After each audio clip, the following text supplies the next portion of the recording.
The strongest Awakener squad in the world, God's Legion, faces off against the SSS-ranked Demon King, Belphegor, a creature wielding 5 elemental powers. As Andy leads the squad forward, Belphegor unleashes a deafening roar, his monstrous presence shaking the battlefield. Their mission is clear: assist the Supreme Authority, known only as God, in purging high-level demon lairs. This is the 100th such lair they faced. Han Xiaolin, a L-rank cloud mage, begins by freezing the area with a spell Glacier World, then follows it with healing spells and a mix of lightning magic to attack the demon. L-rank missions are the highest in difficulty, but they've been promised a short break once this one is completed. Luke Xian, God's Legion support, and an L-rank galaxy conductor activate Starfall Gravitational Pull. This boost enhances their strength by 200%, doubles their speed, and multiplies gravity output by 100 times. Magical chaos erupts as their abilities collide across the battlefield. With the stage prepared,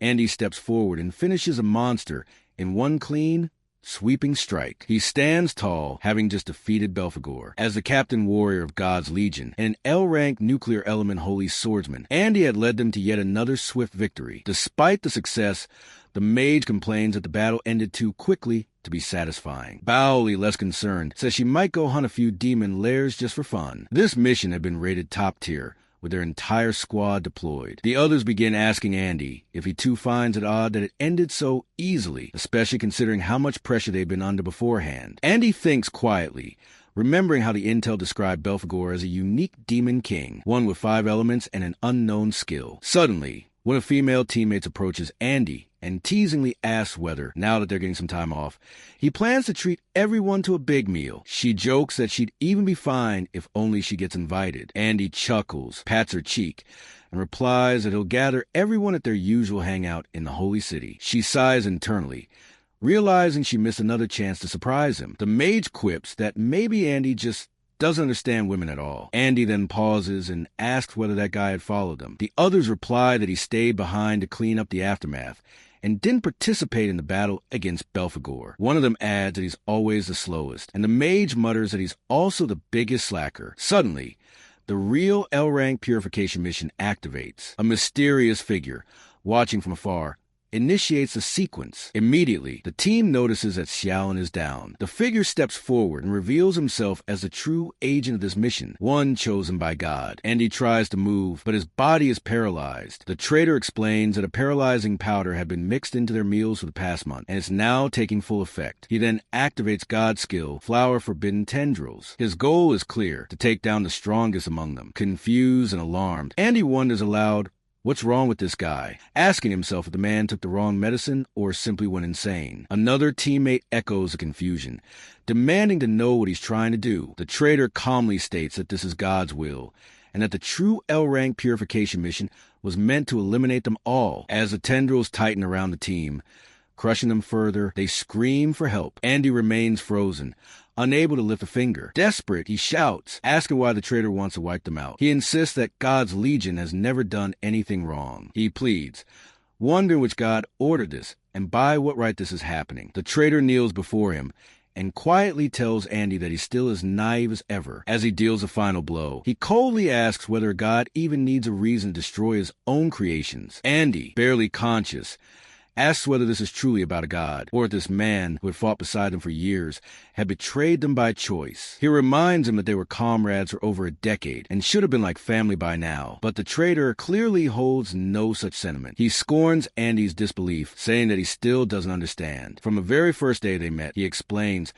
God had already placed the pieces on the board. They were always just pawns in a greater game. For years, the traitor played his role, building trust with them, even though it disgusted him, but he still did his job. May 22nd, 2125. All members confirmed dead. The L-rank purification mission is complete. Finally, the traitor breathes a sigh of relief. He can finally rest. As Andy sinks into darkness, a voice echoes in his mind, asking whether he would like to make a deal. Andy awakens, chained in a strange space. A figure approaches and mockingly calls him handsome. Andy immediately recognizes the being, Belphegor. He demands to know how Belphegor is alive, reminding him that God's Legion defeated him. Belphegor smiles and explains that no SSS-ranked Demon King could be brought down so easily. He tells Andy that this place is his soul space, and that the entire Ney country is where his true life resides. Wasting no time, Belphegor offers Andy a deal. He says he can feel the hatred growing inside Andy,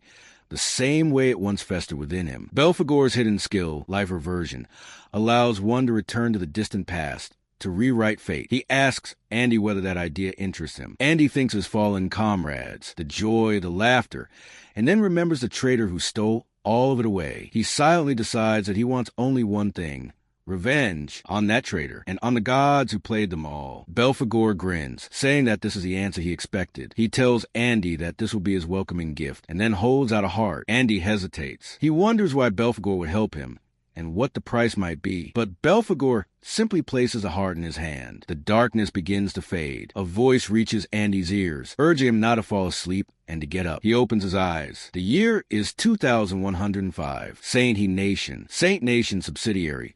J Nation Awakener School, Junior High Division. Andy gasps in disbelief. He's truly back to a time before he even awakened. The lady scolds Andy, saying that while it's one thing to mess around in class on a regular day, the fact that he's still asleep when they're supposed to be choosing professions that afternoon is starting to get seriously annoying. She orders him to stand at the back of the class. As Andy rises, he immediately recognizes a woman standing before him, Teacher Huang. The realization hits him hard. He's back in junior high. He's really been reborn. Andy begins to wonder if this is a result of Belphegor's ability. If it is, then it's beyond anything he imagined.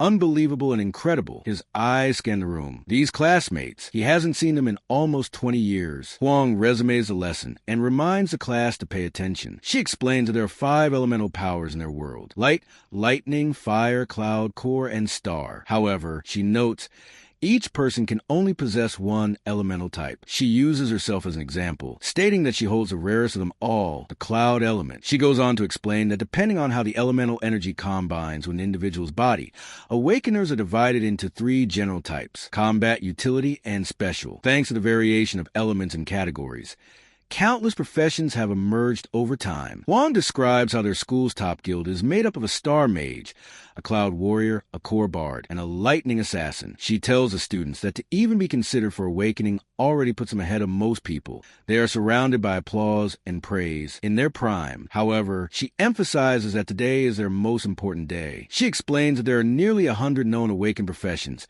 categorized by quality: dust, firefly, abyss, and skyglow, from the lowest to the highest. And for every person, the chance to awaken a profession comes only once. She reminds them that this afternoon, when their profession is determined, their status in the world will be sealed. After class, Andy takes a moment to look around and realizes just how much he missed this time of his life. This was where he had first awakened. Then he notices a kid falling down. It wasn't an accident. A group of rowdy students is pushing him around, trying to show off. One of them laughs, sneering that these kinds of people are just trash who need artificial help to awaken. Another grips the fallen boy's wrist and starts crushing it, asking how dare he block their way. The bully mocks him further, wondering if the kid thinks he's special just because he's about to awaken. He makes it clear that in front of someone like himself, someone with a red quality profession, the others will always remain juniors. Andy recognizes the boy. His name is Hong Chong Sheng, an E-class star assassin with unknown background. In Andy's past life, Hong often clashed with classmates. He always had this hyper-aggressive,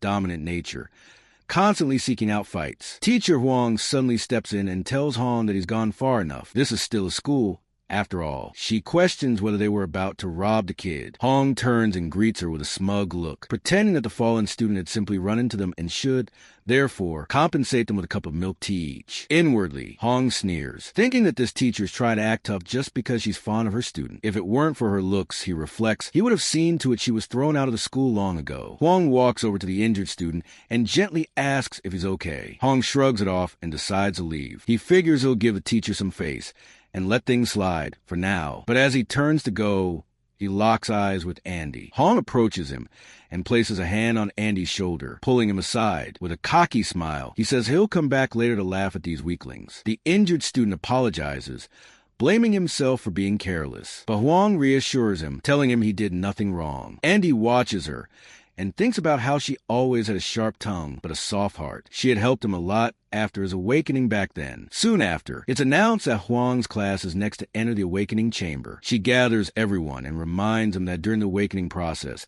It's crucial to stay mentally grounded. Losing control of one's emotions during the procedure could lead to injury. She explains that there are two known methods of awakening. The first is natural awakening, like Hong Chong-shing experienced. It typically happens to those with inherently strong physiques and potential, usually triggered in moments of extreme emotion. The second is through the awakening special chamber, a marvel of modern science, designed to artificially catalyze emotions and adrenaline, facilitating an artificial awakening. Because this opportunity only comes once, and the outcome is entirely random, awakening one's profession is considered the most pivotal moment in determining one's fate. Soon it's Andy's turn. Huang looks at him and urges him to focus, not to act like he did during class. He needs to be serious now. Andy nods and tells her that he knows exactly what he's doing. In his previous life, he had awakened as an E-class Corps warrior, a dust quality profession. Because of that, he was looked down upon and bullied. It was only much later, after advancing to Class S, that he awakened the rarest type. He believes he still holds the core element within him, but he wonders what profession he will awaken this time. As he steps into the chamber, a message flashes before him. Awakening system has detected an error. Andy freezes. Something is different. The system reports that 5 elements have been detected within him. Even Andy is stunned. Something inside him feels heated, strange, unfamiliar. Then, a second message appears. Infinite Awakening System activated. The system spirals into chaos the moment it detects Andy's condition. He possesses 5 elemental types within his body. A message appears, informing him that he now has the unprecedented ability to activate any class from any element as his initial profession. Thereafter, as he gathers energy from a specific element, he will have the option to either acquire a new random class related to that element or upgrade his existing one. Andy reads the message, trying to process it. He frowns and quietly wonders what element accumulation even means. But as he thinks more about it, the meaning becomes clear. Not only does he get to choose the element and profession he's awakening with, he can later acquire more classes as he continues to grow. Classes of any quality: Dust Firefly, Abyss, Skyglow, even the special class tier. However, he notes that only his first class can be manually chosen. The rest will be assigned randomly once he has built up enough elemental energy. Then, from the shadows of the chamber, Belphegor appears once again. He calmly says he's here to give Andy another hand. Andy stares at him in disbelief, wondering how Belphegor is still alive. But then it hits him. This power, this system, this second chance, all was thanks to him. Belphegor is the one who gave him the power of infinite awakening. A final system message flashes before him. Once Andy selects his initial class, all elemental energy bars will reset. He needs to choose carefully. Outside the chamber, the students start whispering among themselves, confused by the delay. Some mutter about why Andy is taking so long. Finally, the door opens and Andy steps out. Teacher Huang rushes toward him, eyes sparkling with anticipation, and asks what class he awakened. But Andy puts on a dejected expression and quietly apologizes. He tells her he awakened as a nuclear warrior, the lowest green quality class. Huang's face stiffens with disappointment for a moment, but then she forces a reassuring smile and tells him it's okay. Even with a green quality profession, there have been many exceptional people. She encourages him not to give up and says the world still has room for someone like him. Andy tells her there's no need to sugarcoat it, but Huang gently replies that she understands how disheartened he must feel. For now, she simply urges him to rest. Awakening takes a toll on the body. Just then, a familiar voice bursts into laughter. The bully from earlier, Hong Chong-sheng, claps mockingly and repeats Huang's words with exaggerated cheer, sarcastically echoing that if Andy works hard, the world won't let him down. He laughs even harder, remarking that he once thought Teacher Huang was competent, but now he wonders how someone capable could spew such idealistic nonsense. He claims she's lying to protect Andy, hiding the real truth. In this world, dust tier quality means you're at the very bottom. That's just how it is. According to him, God only chooses the strong, and the weak are born to be crushed. At the mention of God, Andy's expression darkens. A storm brews in his chest. Teacher Huang narrows her eyes and demands to know why Hong is still there. But Hong only smirks and says that dust tier awakeners should now take their proper place in the back row, where they belong. He then turns to the teacher and casually asks why that should be surprising. He starts explaining, with the arrogance of someone who believes he's simply stating facts, that those without strength, background, or a future are always pushed aside. The strong get better resources, better training, and more opportunities.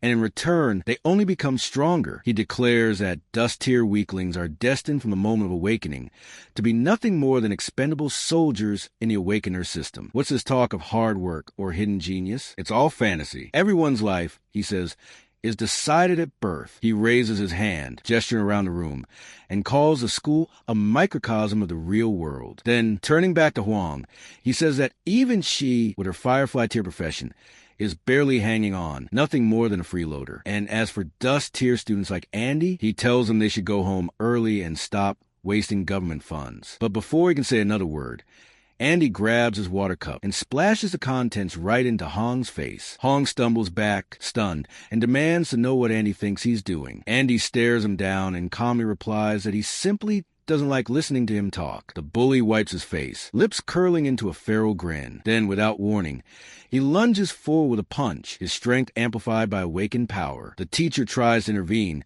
shouting for him to stop, but her voice trails behind the moment. Hong attacks using Star Thorn Thrust, a raw and aggressive strike typical of Star Assassins. He growls that Andy has just asked for death, but to his utter shock, Andy begins channeling his own energy. A warm glow surrounds him. In a flash, he blocks the incoming attack. The blow is not just stopped, it's reflected. Hong is sent flying backwards, tumbling across the floor and crashing into the dust. He lifts his head, dazed, and sees Andy standing tall, holding a glowing light-infused sword in hand. The weapon shimmers with subtle pulse, and the entire room goes silent. The watching students erupt in whispers. None of them can believe what just happened. They murmur in disbelief, trying to understand how Andy, a newly awakened green tier class, could possibly do that. Andy explains that the nuclear warrior class comes with a basic light sword, which grants 20 attack power and 20 evasion. He says he just got used to it. Still dazed, Hong staggers to his feet and starts laughing again. He insists Andy must have gotten lucky, that it was just a fluke. He reminds everyone that he is Abyss tier,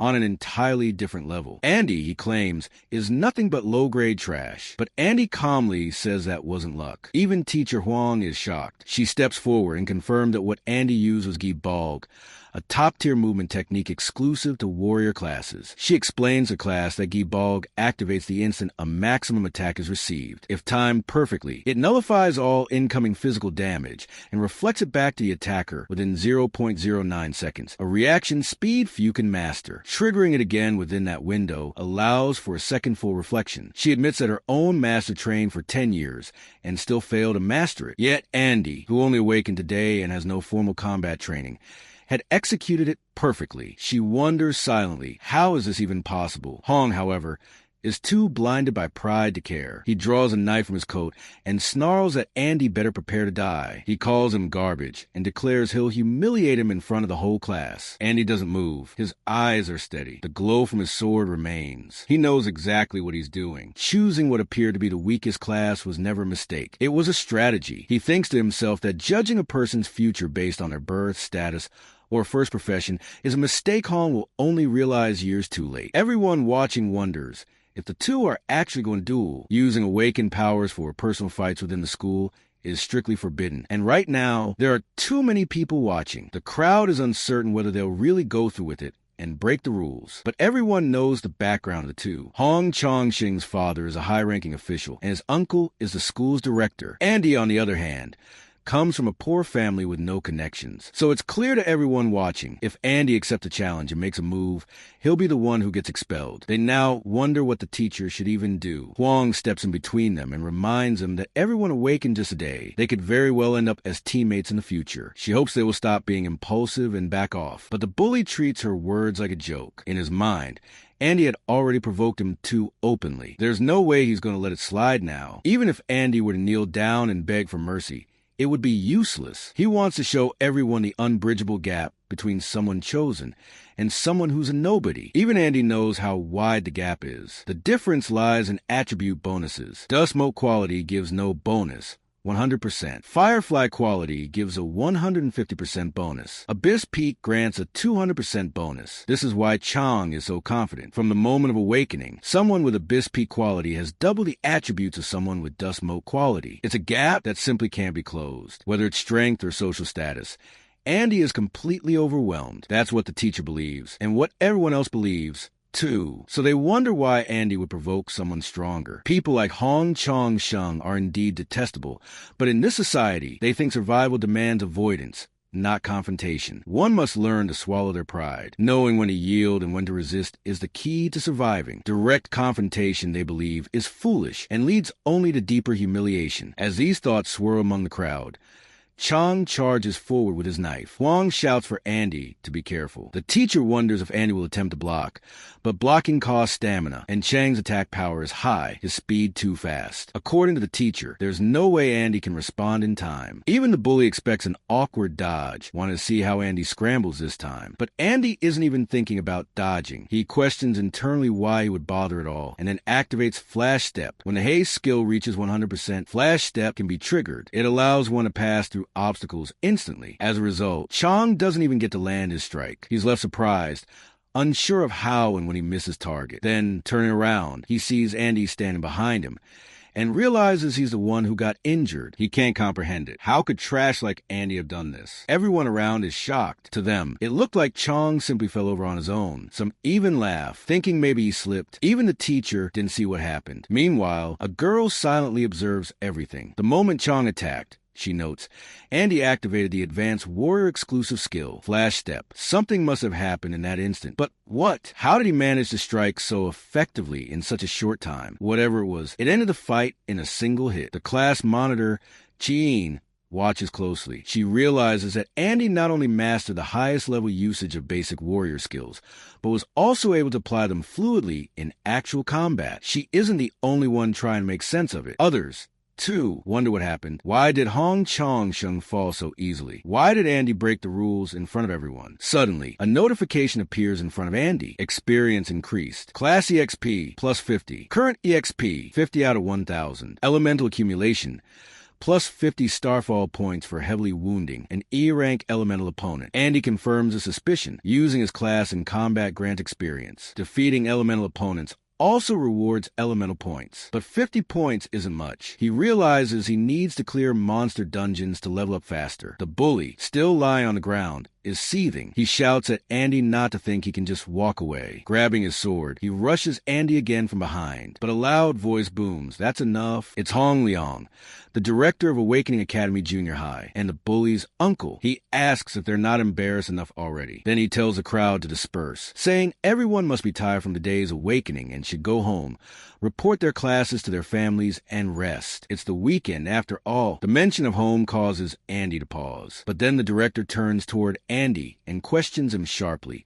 Does he not know that the school strictly forbids fighting with awakened powers? Andy doesn't answer. His thoughts drift. Because he reincarnated, he didn't react right away. He's gone back 20 years, which means they're all still alive. It's May 22nd, 2105, Awakening Day. But something else happened that day. He's ashamed for forgetting such a crucial detail. It's the most important thing, and he ignored it, ignoring the director's scolding. He breaks into a run. The director and Huang simply watch him go. Then the director points at Huang, telling her to keep her student under control. He says he'll let this incident slide for today. Huang bows and apologizes. Later, in the director's office, the bully complains. He says he would never have lost if not for some unexpected problems. The director cuts him off and calls it nonsense. He asks if he even knows what that kid did. Right before Chong could make contact, Andy used the advanced skill Flash Step. But more importantly, just before he vanished, he found the weakest point in Chang's body and struck it with precision. It left Chang completely defenseless, and all of it,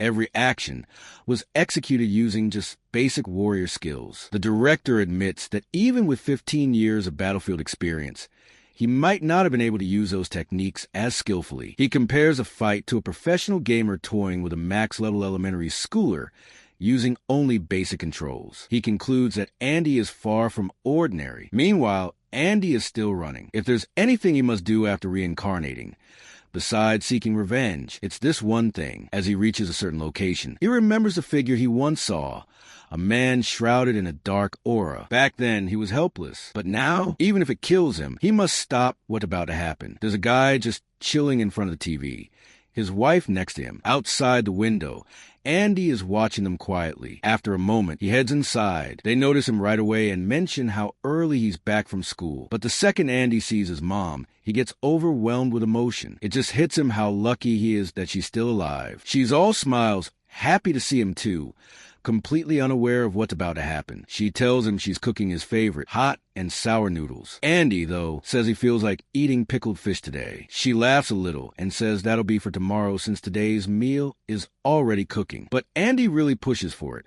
He wants it today, badly. Seeing how serious he is, she gives in. Andy then says he'll tag along with her, but his dad cuts in, saying there's no need, she can go by herself. He also complains that Andy didn't even bother to say hi to him. Then the dad brings up Awakening Day, clearly excited, and asks what Andy awakened as. He even starts getting the drinks ready, saying he finished work early just to celebrate. Andy just tells him flatly that it didn't happen today. Things took too long, and they couldn't even figure out what class he got. That hits the dad like a slap. He snaps, wondering why Andy came home early then. He starts comparing him to someone else's kid who awakened as a firefly tear. Says both of them, him and Andy, are useless. He had hoped Andy would awaken as at least a deep mountain tear like he did back in the day, without any help or resources. Now, after everything he's done to support Andy, this is a result? His temper builds fast. His whole presence turns intense as he demands again to know Andy's class. Andy stays quiet. That's when his dad loses it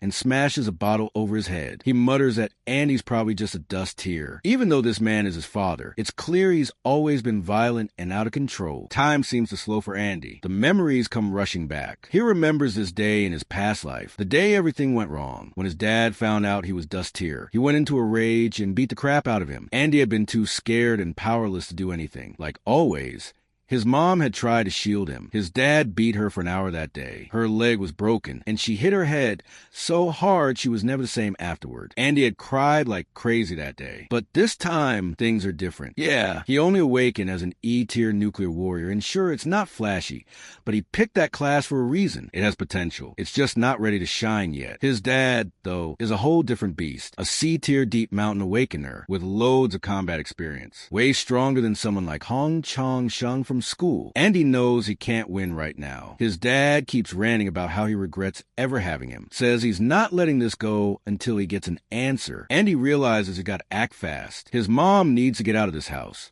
Now. Then, out of nowhere, he hears something drop. A bag. His mom's back already. Way earlier than expected. He's surprised. Maybe she hurried back for his sake. She tells him she couldn't let him go hungry, so she came back early. But instead of appreciating it, the dad just snarls at her, saying she should take a look at the useless kid she gave birth to. Later, we cut to a guy talking about the person sitting near him. Apparently the first green class evolver he's ever come across. Normally, a class has to be at least blue and reach A rank before evolution's even possible. So now, this guy's brain is doing flips. Like, how did someone evolve this early? And even crazier, he's starting to wonder if that evolution skipped straight from green to platinum gold, a 1 in a million kind of jump.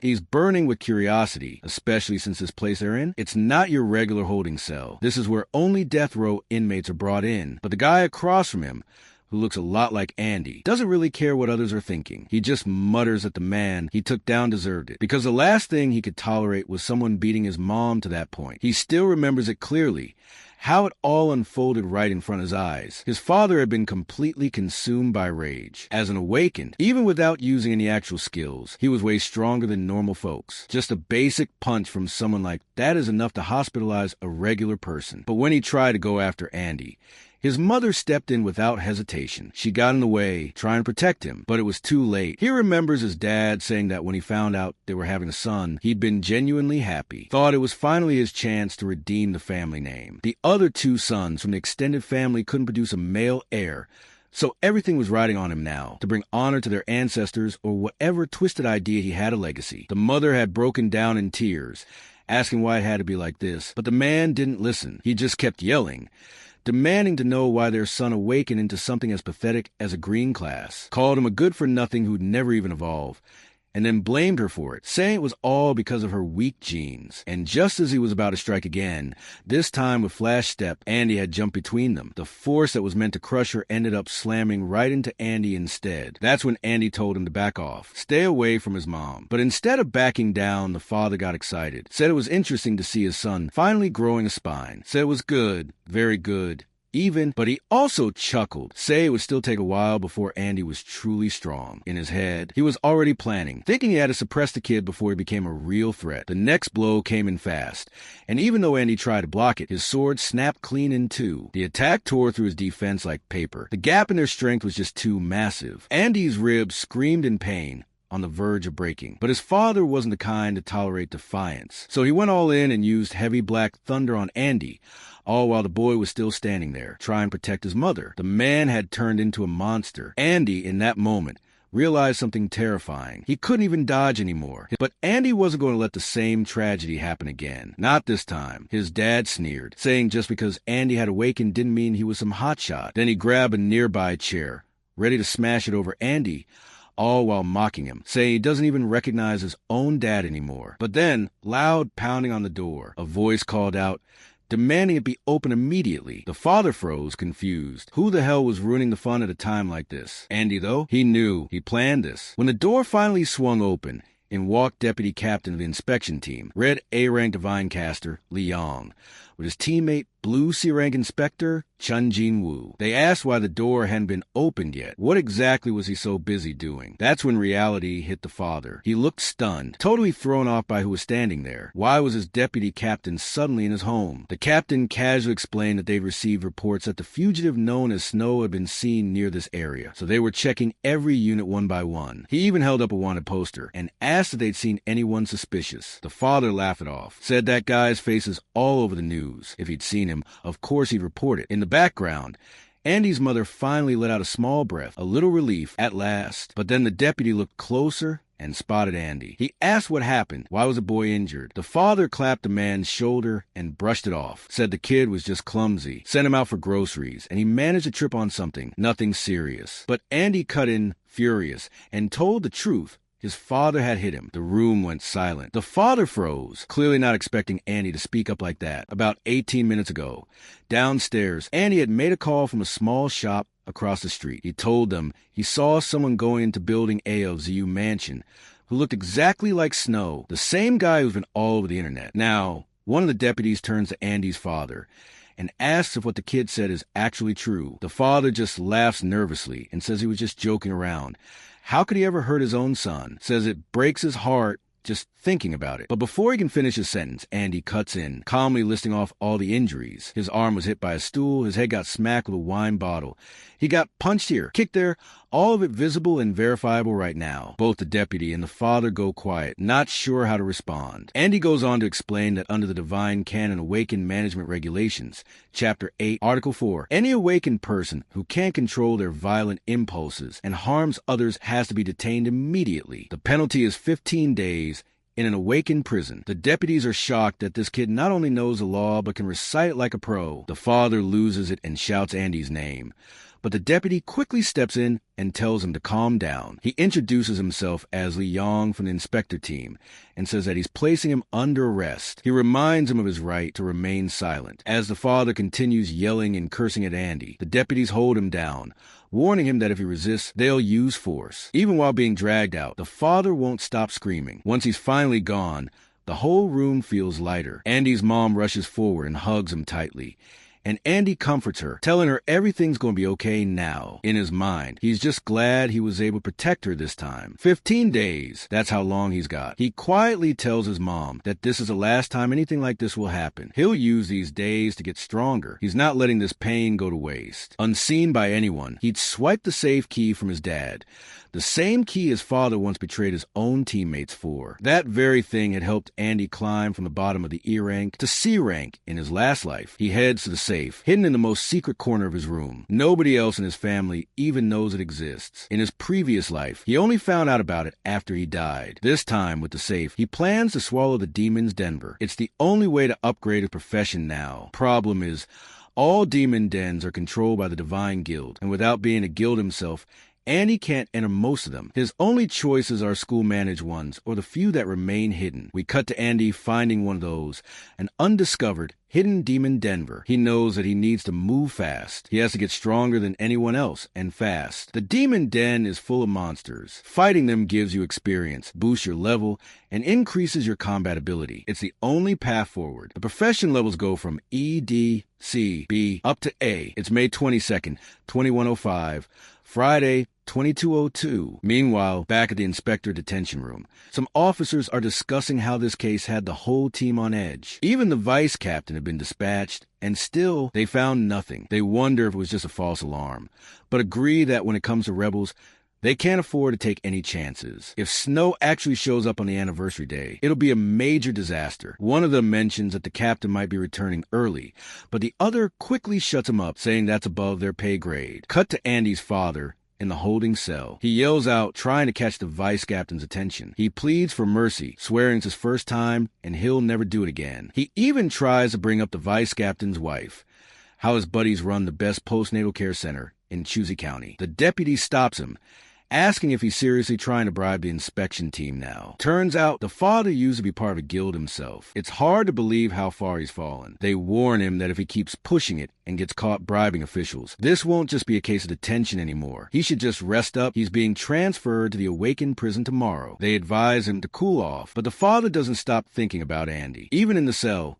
he's fuming. He knows that in 15 days, he'll be out. Andy knows it too, and that's why he's racing against the clock to get stronger. The Demon Den is his only option. Demon dens can pop up anywhere. Portals to a parallel dimension filled with demonic beasts and magical resources. Most are taken over by guilds the moment they're discovered. But Andy found this one because, in his last life, it wasn't detected until 5 years later, after the demon invasion began. This particular one is probably an F-rank dungeon, based on the energy levels. That means it would normally require 3 E-rank Awaken to handle it. An E-rank team usually has 5 members, a mix of E and D rankers. But right now, Andy's going solo. It's all he's got. As he arrives, he notices a reddish glow at the entrance. Inside, the environment is freezing cold, an ice element zone. He guesses it's full of ice monsters. Despite the chill, he pushes forward. Eventually, he notices signs someone had passed through recently. Then he spots an Icefield bear, a 8 rank in hibernation. That's when he senses movement behind him. A forest wolf attacks. Bloodthirsty, aggressive. Andy blocks it with his sword and dodges as best he can. The wolf keeps his eyes locked on him and strikes again. But Andy fights back and takes it down in one slash. His blade, a rare A-rank Kuan-Wu blade forged from Kuan-Wu stone, is something you can't even find on the market. It fills the gap in his current combat abilities. It's insanely sharp, has life steal and armor penetration stats. But beast defenses are still crazy tough. Even if you hit a vital spot, it can take 3 to 4 strikes to bring one down. Andy starts missing the old days when he was L rank, when things were simpler. Now, as an E rank, it'll take killing at least 20 wolves just to level up once. And you need 10 levels to go from E to D. Then more wolves show up. He hears barking echoing through the icy cave. It's a full pack, hungry and fierce. And leading them is their king, a level 4 cloud element beast, still a level but way stronger than average. Andy realizes the blood smell must have drawn them all in. He's surrounded now, and it looks like they're all about to pounce. In the middle of the huge pack of wolves, Andy wonders if they're about to swarm him all at once. But with a swift move, he starts landing critical hits on their vital points. He dodges several attacks and counters with powerful slashes. Each critical strike deals serious damage. His hit rate is going strong. As time goes by, more and more wolves fall. Then, with one final sharp movement, he cuts down dozens more. The result? About 18 snow wolf fangs. That's when the bloodthirsty wolf king shows up. Without wasting a second, Andy rushes in and unleashes a flurry of rapid slashes. It goes down, and he's rewarded with a snow wolf diamond. With that, he smoothly levels up to E-rank level 2 and gains 12 stat points. He only killed about 20 wolves, but he's already feeling exhausted. The stamina of an E-rank body is still too limited. He really needs to find a dimensional backpack. Without it, he'll have to leave most of the loot behind. Most demon dens are monopolized by guilds, making it hard for solo awakeners to level up. The only real way to access higher level dens is by joining the Guild of Gods. The Awakener School is run by the guild to screen potential recruits for its teams. For most students, the goal is to graduate with top marks and get selected. If you're kicked out of the team, Your growth basically stops there. That's what happened to Andy's father. Stuck at C rank forever after being dropped from the guild team. Still, solo grinding is too slow for Andy. On top of that, the freezing temperature is draining his stamina faster than he expected. To make things worse, a whole new wave of wolves arrives and charges at him. Andy starts running, with the pack chasing close behind. But even while escaping, he slashes at the trees along the path, hoping falling branches and debris will block or even take out some of them. Unfortunately, all that chaos ends up attracting even more monsters. Now, completely surrounded by various kinds of beasts, Andy realizes there's only one fast way to clear this up: a huge explosion. The noise from earlier was enough to stir up all the monsters in the area. Andy hopes that the one he's been waiting for is awake now too. And sure enough, a massive paw comes crashing down on a nearby wolf. It's the awakened Thunder Bear, a B-level, giant, cloud-type demonic beast. The beast is in a full-blown rage, attacking anything in sight. Its power is boosted by 20%, and it's not holding back. Seeing the chaos, Andy decides to use the situation to his advantage. While the bear goes wild on the other monsters, he joins in, hitting anything that moves. The monsters don't stand a chance, and he doesn't even have to do much. Just dodge, clean up the stragglers, and collect the drops. Notifications keep popping up. He's gaining EXP fast and picking up loot from the fallen wolves. E-rank beasts may be aggressive, but they're not exactly smart. Soon enough, Andy levels up to E-rank level 4 and earns 12 stat points to distribute as he likes. This bear is doing more than just rampaging. It's unintentionally drawing all the aggro and saving Andy a ton of stamina. But to actually get the EXP from any kill, he still has to land the final hit. If not, all the effort goes to waste. Behind him, more monsters are still lurking, waiting for their turn to pounce. And even with the bear's help, Andy is seriously worn out. It's time to wrap this up and move on to the next phase. He grips his sword tightly. After causing this much destruction, the area is barely holding up. The ice is thinning. The battlefield's on the edge. And then, with one solid strike to ground, he draws the attention of the monster bear and all the others. As the slash hits, a thin crack spreads across the icy surface. Andy had been paying close attention to surroundings. This wasn't just any frozen battlefield. It was actually an ice bridge connecting two canyons. The crack deepens just enough. The monsters tumble through it, falling into the abyss below. They're wiped out instantly. The flood of EXP from the mass takedown pushes Andy all the way to level 7. He smirks. Most of the demonic beasts are gone now. Just a few remain behind him, including that massive bear. With the stamina he has left, he figures he can take care of the rest. This is by far his fastest power-up yet. As a bonus, he even unlocks a new title, 1 against 100. Now, whenever he's up against multiple enemies, all of his stats get a 10% boost. But even in the middle of all this, one thought keeps nagging at him. Every demon den has a leader, a boss. For an E-rank den like this one, it should be something like the brutal Lion King of E10. So where is it? Was all this noise really not enough to wake it? Before he can think further, the monsters around him start acting nervous. Something's wrong. And then he sees it.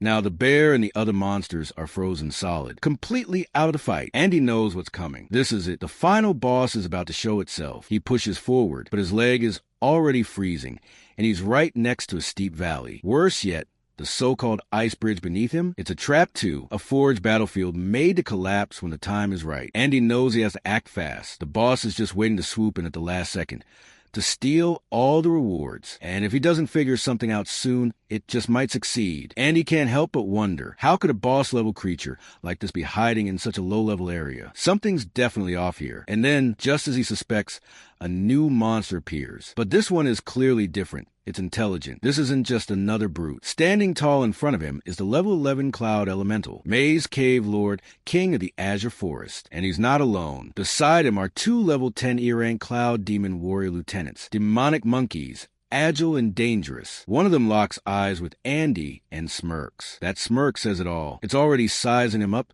confident, almost mocking him. Andy, still frozen from the earlier ice attack, feels the tension rising. His body stiff, locked in place. Slowly, the ice spreads completely over him. Now he's trapped, helpless. If this keeps up, he'll lose all body heat soon. The monkeys start moving, getting ready to strike. Andy's mind races. He knows he only has one option left, but he has to choose fast. One of the monkeys is already midair, fist ready to smash into him. Then crack. The ice right above Andy shatters just in time. As the monkey's punch connects, something unexpected happens, and he manages to block. And not just any block. He redirects the entire force of the monkey's blow right back at it. The mage watching from above clearly didn't see that coming. It flinches, visibly shaken by the counter. But pulling that off took everything Andy had. Breaking the ice drained an enormous amount of his stamina. To do it, he had to use a special skill, Shatter, a high-tier awakened ability that channels all the user's energy to instantly break free from any controlled state, but at a heavy cost. Now, Andy won't be able to cast another high-level spell anytime soon. He'll need time to recover, and more importantly, he can't afford to get frozen again. Luckily, the mage seems to have a cooldown too. That freezing spell was powerful,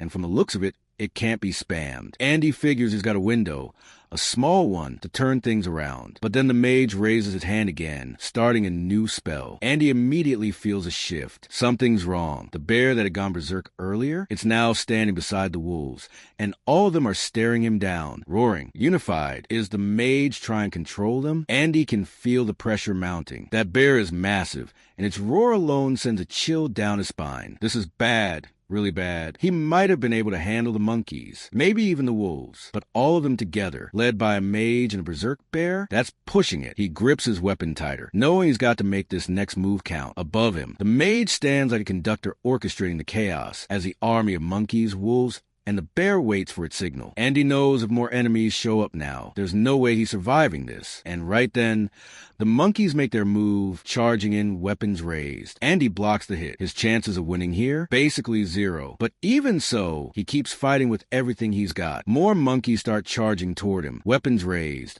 eyes glowing with bloodlust. Andy slams his sword into the ground. It's no use. His strength is gone. He drops to one knee, breathing heavy. Then the bear starts moving, slow.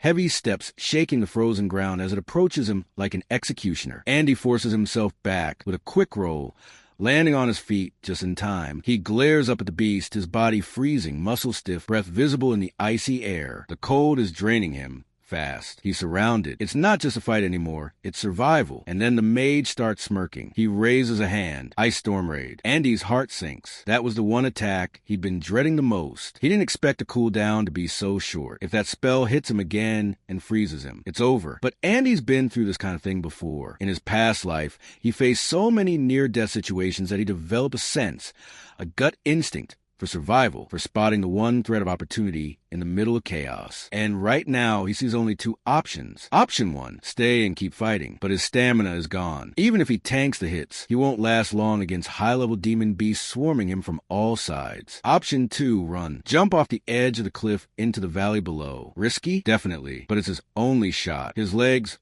already partly frozen. Then the ice creeps up fast, wrapping around his whole body again. But this time, he's already made his decision. The monsters freeze in shock as Andy, now encased in ice, throws himself backward off the cliff. Even the monkey mage looks stunned. None of them expected that. Down he goes, falling fast, like a block of ice plummeting through the air. Meanwhile, somewhere far away, in the quiet of a small house, Andy's mom walks into his room. She thinks he's just sleeping in. It is the weekend after all, but the bed's empty. And then she sees it. A letter. Her heart sinks. This isn't right. If Andy was just going to a friend's house, he would have told her. Why leave a note? Something's wrong. Deep down, she knows it. Ever since he came home yesterday, he's been acting strangely distant, like a completely different person. A wave of unease washes over her. Back in the dungeon, cold river water flows past broken debris and shards of frost. When the ice bridge collapsed, nearly 100 demonic beasts fell into the gorge along with Andy. Some of them didn't survive the fall. Some did. Andy coughs, weakly pulling himself onto a rock. He's soaked,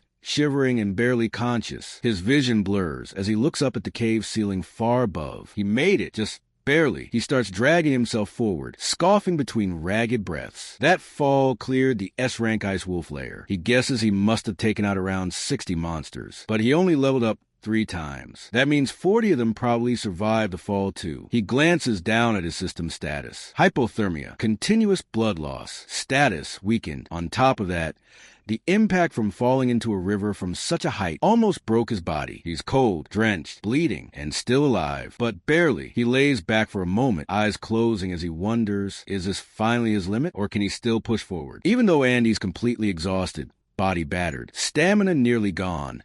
The monster still stands tall in front of him, its jaws open wide, ready to devour him whole. A level 9, E-grade fierce beast. Huge, feral, and cruel. Andy's vision blurs for a second, and his thoughts start drifting. He remembers the old days, how he used to mess around with his friends, how they'd call him boss as they snuck out for late-night snacks or aimless city runs. They were good times. He even remembers someone he once looked up to, his own boss, back when he wasn't strong yet. His mother's face flashes through his mind too, the way she used to fuss over his injuries, gently asking if it hurt. No matter how bad things were, she was always there, always worried. But now, there's no one here to care, just enemies. Enemies who stand in front of him, mocking him, laughing, taunting him like he's a joke. One of them, the one who betrayed him, the one who ruined everything, his own father. They say he's finished, that he's reached his limit, and maybe that's true, but Andy doesn't accept it. He tells himself, he can't have limits. Not anymore. Not in this life. There's no room for regrets. So as the lion beast lunges and its jaws close in,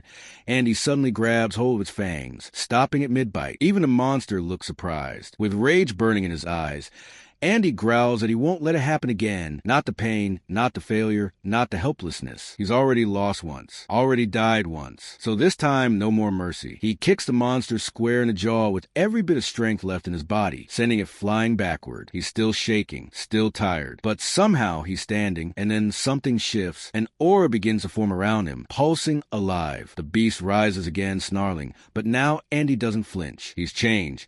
A phrase echoes in his mind. Only desperation can trigger a professional's advancement, and that's exactly what this is. Soloing a demon cave, drawing out magical beasts, jumping off a cliff, all of it, every crazy move, was part of pushing himself past the edge. And now it's working. He's finally awakened his aura. No matter how many enemies surround him, whether they're ahead or behind, it doesn't matter anymore. He's ready. The lion beast charges again, its broken fangs glinting as it roars. But Andy's not the same guy I tried to eat a few minutes ago. This time he's faster, stronger, sharper. This time it's his turn. Every desperate situation he's thrown himself into, he did it to chase this exact feeling. That high, that rush, that unshakable determination that only comes when everything's on the line. And now he feels it again. That surge of adrenaline, that fire in his veins. This is what rebirth feels like. The system blares a notice. Class advancement failed. Conditions not met. Andy clenches his fists, annoyed, but not surprised. Still, he didn't come away empty-handed. Despite failing to officially advance his class,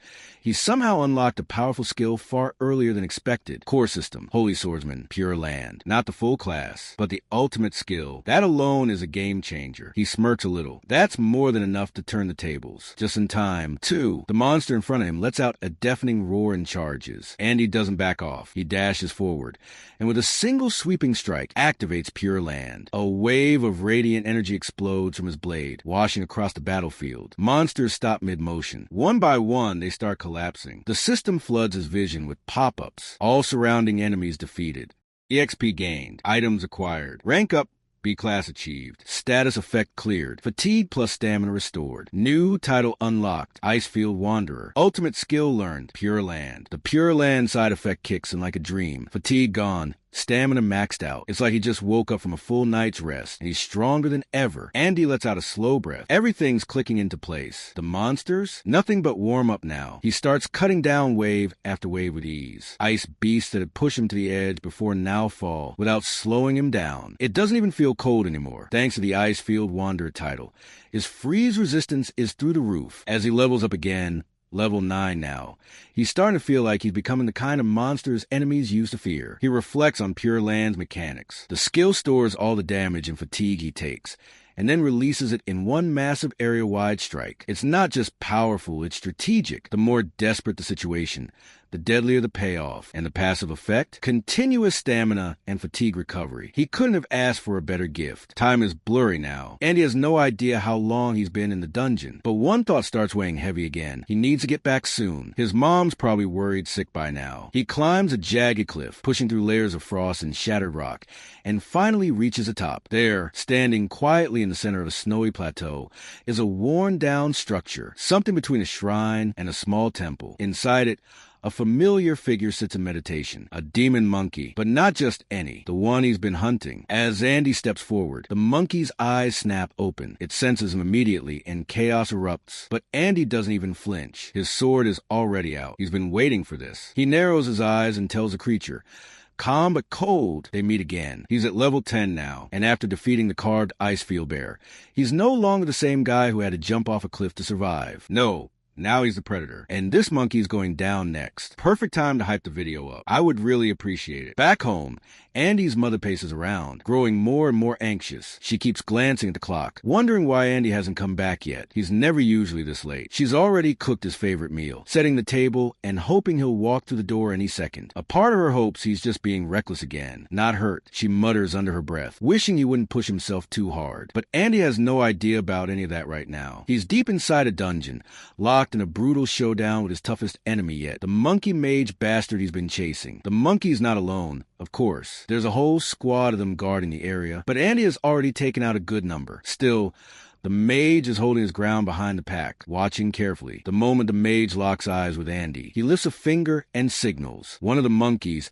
immediately launches at him. Andy reacts in a flash, blocking the blow and countering with a clean, brutal slash that sends a monkey crashing into the floor, down in one hit. The mage's expression shifts. This wasn't expected. He quickly casts Ice Storm Assault, try to trap Andy in a whirlwind of freezing clouds. But that doesn't work. Andy's cloud-type resistance has already kicked in thanks to his Icefield Wanderer title. The freezing effect barely even touches him. To the mage's dismay, nothing sticks. This is Andy's opening. He charges forward, ready to close the distance and end it. But the remaining monkeys aren't about to let him through easily. They swarm him again, forcing him to back off briefly. And that's when Andy senses it, an opportunity. He focuses, then activates Instant Flash. His body blurs, dashing through the swarm like a streak of light. One by one, the monkeys fall, unable to even react. They barely register what's happening before they're down. Even the mage can't keep up. Andy's blade slices through chaos, and the mage loses an arm in the blink of an eye. He doesn't stop. Andy keeps going, slashing relentlessly until the monkey mage is reduced to nothing but silence and light particles. System notification. Level 11 D-rank monster defeated. King of the Blue Forest, Cloud Mage Leader. EXP plus 1000. Rank up achieved. D-class nuclear fighter. The surrounding monkeys freeze in terror. Their leader is gone, and they're too stunned to even run. Andy stands still for a second, breathing heavily, sword still humming with leftover energy. He's leveled up again, but something else is happening too. Items drop all around him, scattered like confetti from a piñata. But just as he moves to collect them, the system interrupts him. Cloud elemental energy has reached critical threshold. A new profession is awakening. Requirements met. Red profession unlocked. Profession acquired. Level 1E grade Cloud Mage. Andy blinks in surprise. A red profession? He hadn't even realized how much cloud elemental energy he had gathered during this battle. All those icy spells, cloud effects, and freezing magic. They weren't just dangerous. They were fuel. Now, he has the option to switch professions at will between his brutal, close-range nuclear fighter and this new mysterious cloud mage path. Andy smirks. This dungeon run started as a survival test. Now it's turning into his awakening. Even though it's just an E rank, Andy quickly realizes this new cloud mage profession isn't some throwaway class. It's red grade, which means it comes with a 200% stat boost, and the moment he checks the numbers, they're already comparable to his current D-rank warrior form. On top of that, the system drops a reward. Item obtained. Degrade magic bag capacity. 20 items. Nice. That'll come in handy. Around him, the surviving monkeys still haven't moved. They're just watching. Every time Andy picks something up, they flinch. It's like they've already given up, too afraid to even breathe wrong around him. He doesn't blame them. His aura has changed.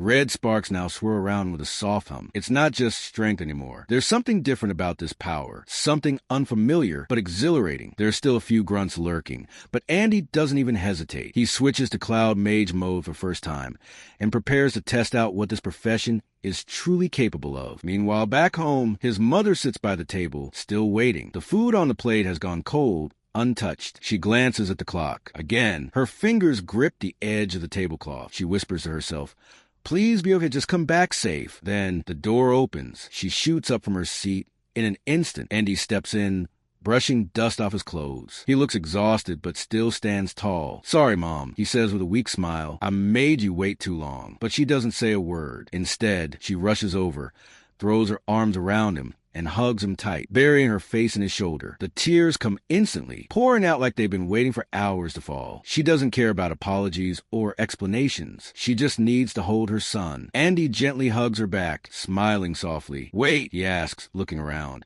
"You were waiting this whole time? You didn't even eat?" She shakes her head, wiping her tears. Andy sighs and grins. "Well, I've got a suggestion," he says. "Want to hear it?" Andy looks at his mom and takes a deep breath. Then he tells her they should move out, leave this place, and get far away from him forever. His tone stays calm, but there's a weight behind his words. That man, the root of all their suffering. Andy doesn't even want to speak his name. His mother looks at him, puzzled at first, but when Andy opens a magic bag and starts pulling out items, carefully chosen valuables, essential gear, weapons, she begins to understand. He's been planning this. He's ready. Later, Andy steps into a quiet marketplace and finds a rough-looking merchant sitting behind a cluttered stall. He lays out a few raw diamonds, glowing faintly with magical energy. The merchant leans forward, clearly impressed, and tells him he'll pay $800 per diamond. Andy doesn't budge and says it should be $8,000. The merchant blinks in disbelief, asking if he's serious. $8,000 for just one? Andy calmly replies that he'll take the items elsewhere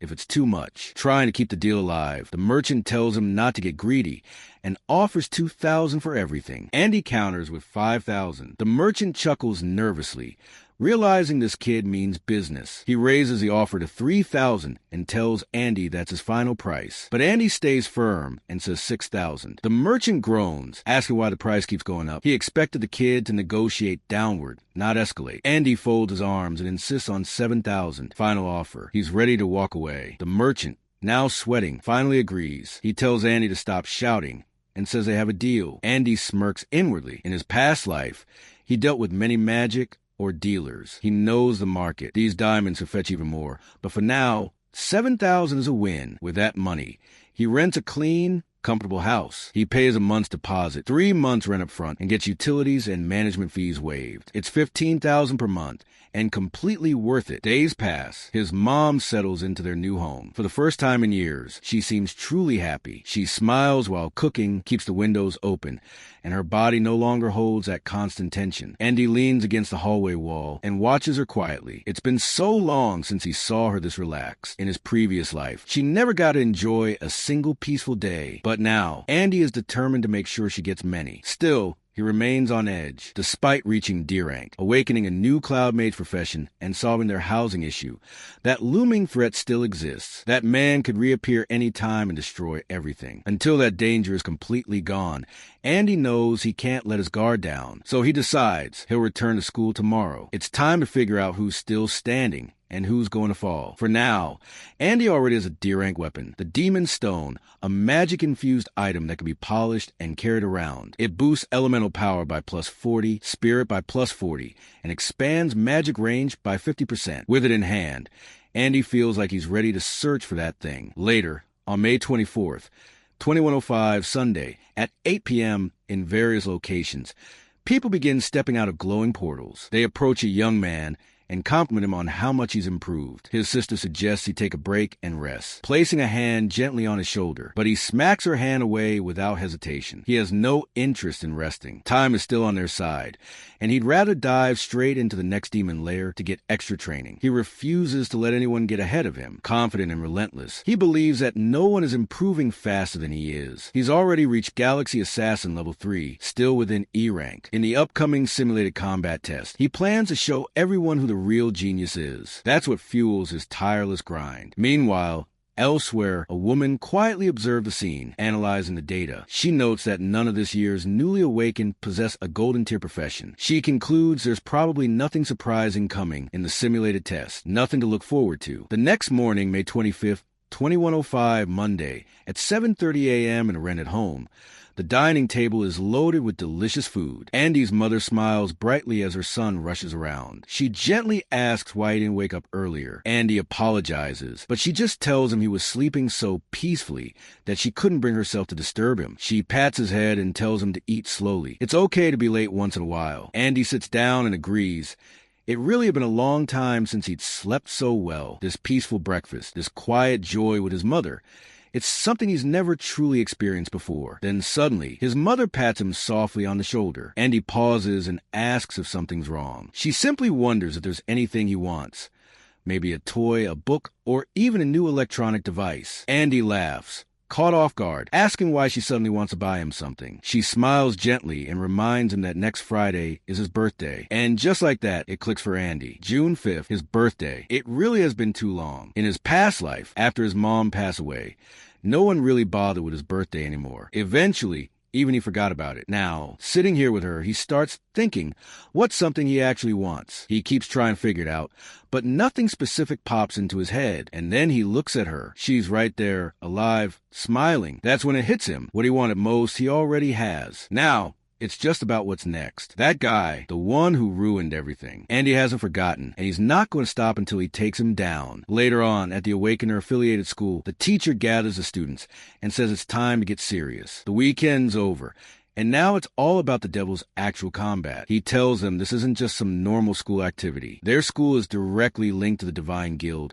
and the guild is keeping an eye on them. This combat test, it's their first real step as awakened students. It's their graduation test. And yeah, it's going to be live streamed too. And here's the big part. Whoever does the best gets a shot at joining the journey of cultivation with the high school kids. That's a big deal. It's the one chance they have to go to the Holy He Nation, the Divine Guild's headquarters. As Andy listens, his thoughts drift. That place, he's been there before. It's where he met his master. It's also where that guy was born. They didn't really connect at first, but everything changed after Andy joined the Divine Legion. Now, if you want to get close again, to finally settle the score, the best move is clear. Crush this test, join the journey, and get inside. Meanwhile, a kid near him starts freaking out a little. He asks if the combat's really this Friday. He's nervous but hyped. Another one mentions hearing the test will be in the demon's den sound intense, and no one's totally sure if they're ready for that. The teacher just waves it off and says they're starting with the basics. Field combat training, level 1, physical training, he adds, leading them into a gravity room. First task, 10 sets of shuttle runs. The excited kid's all fired up again and says he'll do 20. Andy watches as everyone heads in with the teacher. Then he steps up and tells him he's going to skip this room. Maybe he's got something else in mind. Something tougher. Something more like a hyperbolic time chamber. Goku style. The students were really shocked after hearing this. Then the teacher mentioned that he had heard about Andy's conflict with Hong Xiangxing last weekend, but said he didn't think Andy could skip training just because he had beaten a red quality professional. Andy replied that he actually wanted to do more specialized training. The teacher had been expecting that this was just an excuse to avoid training, but after hearing that Andy wanted something specific, he realized this kid actually wanted to get stronger. That caught him by surprise. So he asked what Andy even meant by specialized, and if Andy was suggesting there was something wrong with his physical conditioning methods. Andy explained that physical conditioning was necessary for almost all awakened, so using the gravity room wasn't wrong. But shuttle runs, he said, were only good for professions like warriors and assassins that needed speed and coordination. Not everyone needed them. Mages and chanters, for example, were better off using the element room to train control over elemental power. And since everyone's attributes and habits were different, their training focus should be different too. The teacher didn't appreciate a kid talking like that, basically telling him how to do his job. The girl sitting beside Andy thought to herself that his training method was exactly the same as the one recently suggested by Mr. Dongyong, the training officer from the Divine Corps. She didn't say anything, but she knew she wouldn't have known about it if her dad hadn't brought back the videotape. Still, it surprised her that Andy had come up with the same idea. The kid with glasses leaned toward Andy and whispered that even if he had a point, he should be more considerate of the teacher's feelings. After all, he was the school's most authoritative trainer, and being so blunt wasn't really polite. But before he could say more, he froze when the teacher placed a hand on Andy's shoulder. It turned out this teacher wasn't one of the really clueless ones. In fact, he was a great guy. He told Andy that the training method he'd suggested sounded pretty interesting, and he was genuinely happy to accommodate a student who clearly knew what he was talking about. What Andy meant was that the teacher was the one who wasn't being considered enough. But the teacher explains that there are too many students in the school, and it's difficult to cater to everyone's specific needs in the short term. To put it bluntly, the combat simulation is basically everyone's middle school graduation performance, and if a student messes up, it could ruin their entire life. As a teacher, deciding whether to choose a student's future for them or letting them choose for themselves is a huge dilemma. Andy admits that although his family in his past life was terrible, he was lucky to meet good teachers who helped him grow without becoming too twisted. So, once again, he tells the teacher to trust him, promising that he won't let them down in the graduation performance. The teacher then asks how Andy wants to train, mentioning that he awakened as a nuclear warrior. Andy requests to turn the elemental suppression in the element room to its maximum setting. The teacher and the kids can't believe he actually said that. The element room? But Andy insists, saying that even though he's a warrior, he wants his abilities to be more balanced and challenge his weaknesses. In truth, he thinks to himself that he can't just tell everyone he wants to train in another mage profession, so he has to make something up. Still, no one seemed to understand or support his decision. That's when a girl raises her hand and tells the teacher she wants to practice elemental control too, since she's a mage. The teacher finally gives in, saying they can do as they please, but warns him not to embarrass him during the final assessment. Later, as Andy and the girl head toward the elemental room, she suggests they practice together. Andy refuses, saying he's going into a private room. She argues that it's faster practice with a partner, but Andy still says no. This only makes her more fired up. A kid with glasses watches them, clearly feeling jealous. He also wants to train with the pretty mage. Deciding he's already at the bottom, he wonders if he can just slack off, but the teacher places a hand on his shoulder, smiling, and tells him no. In the elemental room, with elemental suppression at -10%, Andy thinks about how he's already too familiar with the warrior profession, but still just a novice when it comes to being a mage. Right now, he needs to master it as fast as possible while keeping his trump card hidden. No one can know he has the ability to acquire other professions. When the elemental suppression rises to -30%, things get intense. This school is under the jurisdiction of the god, meaning every move they make is monitored. If Andy reveals his secret too soon, he'll likely become a target. As for his classmates, he notices the girl training at -1% elemental suppression, saying she can't let him beat her. Andy figures it's best not to get involved with them. After school, Andy is walking his bike when he hears kids behind him calling for him to wait. He doesn't want to, but notices they're catching up, shouting at him not to walk so fast. He remembers that in his past life,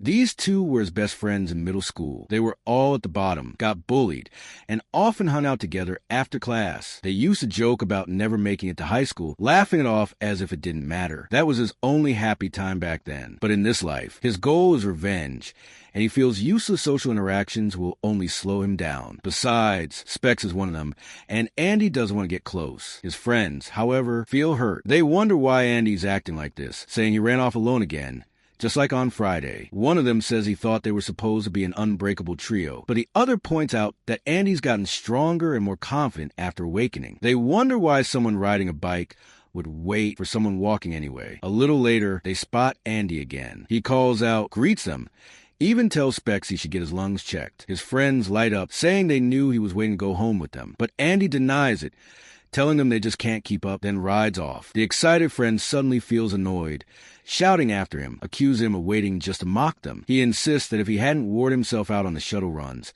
he could have caught up. Specs reminds him he only did 6 sets, which sparks another round of bickering between them. As Andy rides away, he still remembers them fondly. In his past life, Specs was suddenly diagnosed with lung disease in high school, took a leave of absence, and passed away not long after. Even if they're not friends in this life, Andy still hopes he stays healthy. His friends, meanwhile, are left wondering why Andy has suddenly become so cold. To them, he's really changed. Specs, though, still feels like Andy is the same at heart. He smiles, hoping that someday they'll be able to hang out together like they used to. I wonder why isn't he helping these friends become strong as well? Maybe he doesn't want to join them along with his revenge plan, because he might have thought of it as self-destructive. But still, I think these friendships can be developed further. Maybe if he had his friends close to him, then maybe no one would have betrayed him, because friends don't betray. Or maybe only friends betray, because the one who is not your friend won't be able to betray you. Okay, let's just keep going. Later, at Sang Nation New Recruit Training Ground, a man talks about how he heard a new recruit who recently joined the Divine Guild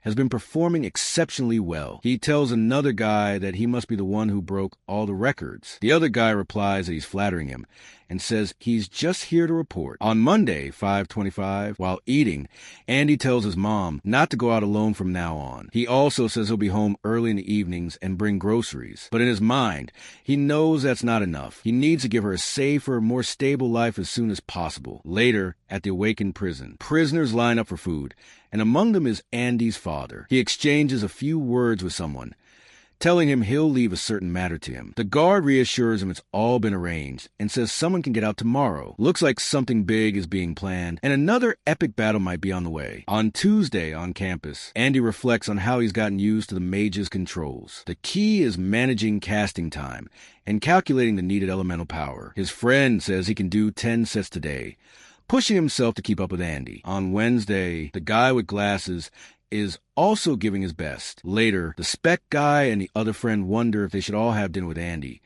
But Andy says he has to get home early again. They feel he's being too cold. But as he's leaving, Andy gives them some advice that as an archer, their wind-up animation before skill activation is too long, and they should work on their initial movements. That gets them fired up, and they're glad for the tip. On Thursday, after school, in the school hospital, the doctor says it's a good thing the Specs kid got checked early. This kind of parasitic lung tumor can grow fast once it starts, so surgery at a major hospital is needed soon. The Specs kid thanks the doctor and says he'll book an appointment next week. He remembers Andy telling him to get his lungs checked when he had time. If he hadn't missed a school physical, he wouldn't have added a lung CT scan at all. Now the friend with Specs is starting to get anxious. He's wondering how Andy could have known there was something wrong with his lungs. He can't figure out what even happened to Andy to make him say something like that. As he's walking down the stairs, he starts overhearing people talking nearby. They're chatting about how Qianxing cheated again. Apparently, he's already reached E-Class Level 4 and is definitely going to place first in the assessment. One of them sounds surprised,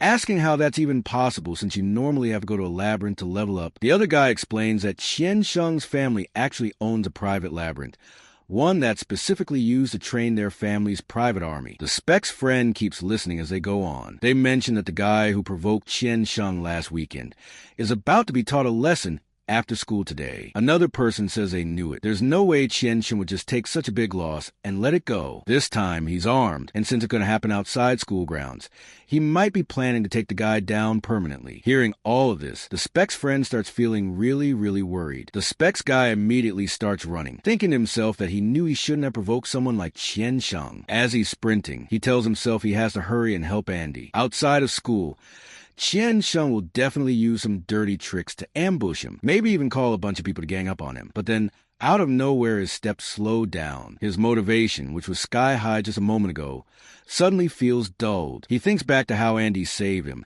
how Andy basically gave him his life back. Even if it cost him his own life, he feels he has to step up and save his brother. All he can do now is hope Andy can keep hanging on. Determined again, he heads toward the armory. He says that avoiding scum has always been his principle, but this time is different. He smashes the door open and rushes inside, grabbing an axe. Suddenly, a voice behind him asks why he's trying to break into the armory. He freezes, not expecting anyone else to be there. When he looks back, he sees it's the girl. She asks what's wrong and points out that he looks like he's in a hurry. The Specs guy blurts out that he has to go save Andy. The moment she hears Andy's name, even she looks surprised. Meanwhile, Andy is walking down an alley with his bicycle. He notices someone tailing him and calls out, telling them to stop hiding since they've been following him ever since he left school. A guy steps out, his reddish aura flowing all around him, and says he's here to settle the score from last weekend. Andy narrows his eyes and asks if he really thinks he can win now. The guy confidently replies that of course he can. He rushes forward using Accelerate,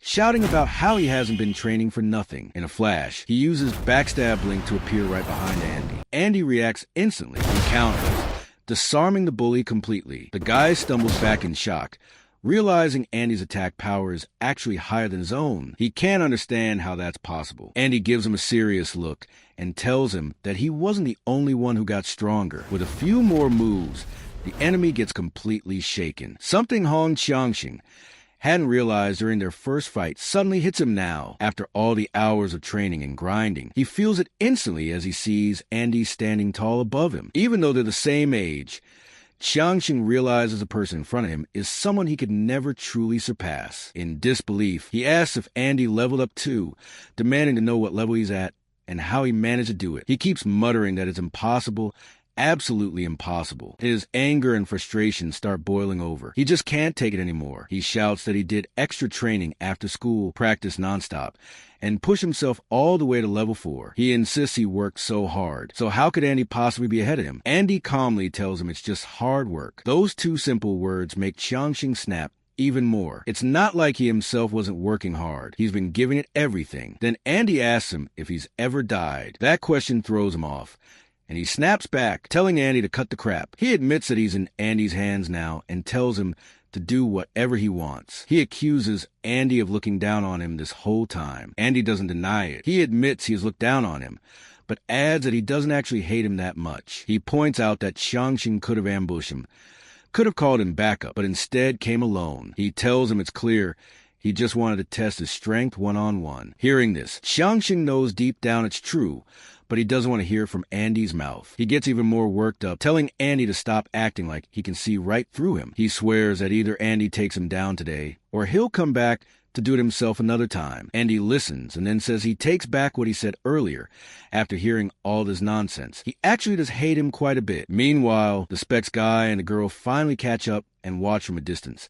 But with the way things are playing out, there isn't anything they can do to interfere. Back in the fight, Andy tells Hong something surprising. He says he's actually been waiting for him and offers to make a deal. He tells him he knows a way to get stronger faster, but in exchange, he'll need something from him. This leaves Hong stunned, unable to process it right away. The story then jumps forward to May 29th. Friday, assessment day. A whole week of training has finally come to an end. The teacher announces that the combat simulation is about to begin. He explains to the students that although it's called a simulation, they will actually be entering a real labyrinth. Most of the labyrinth's power has been sealed by a barrier, but dangers remain inside. Beasts still roam within, so he reminds everyone to act within their capabilities. For safety, he adds that outstanding seniors from a high school division will guide them. These seniors will generally not take part in battles, but if things get too dangerous, they will step in or end the simulation. The students will be grouped into teams of 4 or 5, with one senior assigned each team to lead them into a dungeon instance. The teacher explains that they may choose between F-class or E-class dungeon instances. The F-class is safer, while the E-class is very difficult without sufficient strength. 8:17 p.m. He warns that failing to complete it could mean losing academic credits. Then he tells the class it's time to select their labyrinths. When asked who chooses the E-class labyrinth, the girl confidently raises her hand, joined by several other students. Even Hong is eager for that challenge. The Specs guy wonders how they can be so confident,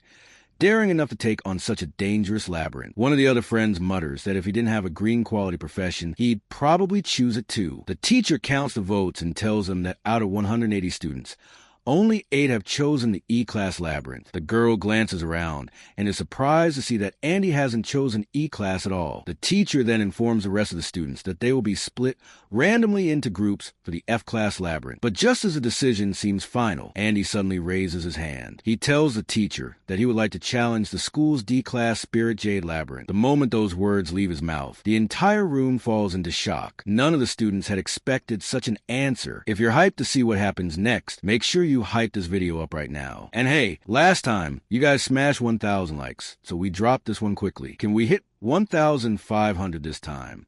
Andy shocks everyone by saying that he wants to challenge the school's D-rank demon cave. Even the teacher is caught off guard, completely baffled by such a demand, while the whole class goes crazy. The teacher asks if he's kidding, wondering who in their right mind jumped straight to a D-rank. The other kids also shout that there's no way he can do it. Andy looks around silently for a moment. Then another teacher steps in and explains that a D-rank demon cave is far too dangerous, adding that usually only high school students take it on. He starts to remind them of what the school handbook says, but Andy interrupts him, pointing out that the handbook clearly states it's not allowed to take on a higher D-rank cave. The rules of simulated combat allows students to choose their own level, and the school's mission is to scout talent for the divine course. The standard for talent are courage, strength, responsibility, and giftedness. Andy then turns to the director and asks if he's really going to rob him of his chance to prove himself. The director responds that caves require team entry, but Andy insists that he can go alone. The director shakes his head, saying that the rules are there to protect students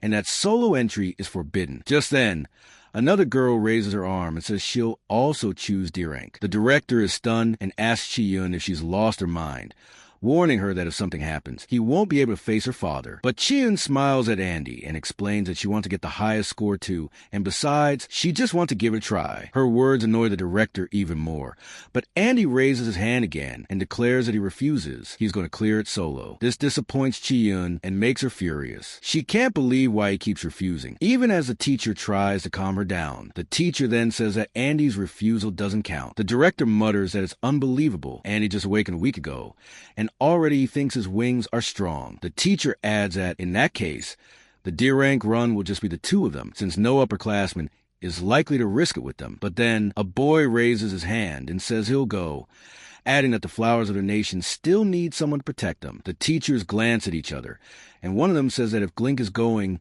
then he can relax. Another teacher whispers in surprise, asking if this isn't the same Glink who almost got into the ultimate school course. Andy takes a look at Glink, thinking to himself that he's never even heard of the so-called ultimate school corps. Glink, however, smirks inwardly and thinks Andy is just another peacock showing off his feathers without knowing his worth. Finally, the teacher opens a portal and announces that the teams are set and the simulation tests will begin immediately. He explains that inside the caves, professional streaming equipment will follow them the whole way, recording everything, and urges them to give it their all. All the students lean forward eagerly as the teacher continues, saying that they'll see who scores the highest this time, and maybe, just like always, it will end up being Andy. The Awakened Academy was built on top of a once-conquered great demon cave. Both the high school and middle school divisions stand here, and the massive cave spawned many small ones around it, perfect for student trials. Most of them are controlled at F to D rank. Stepping into a dungeon marks the start of simulated combat, and every exercise is live-streamed. Every movement,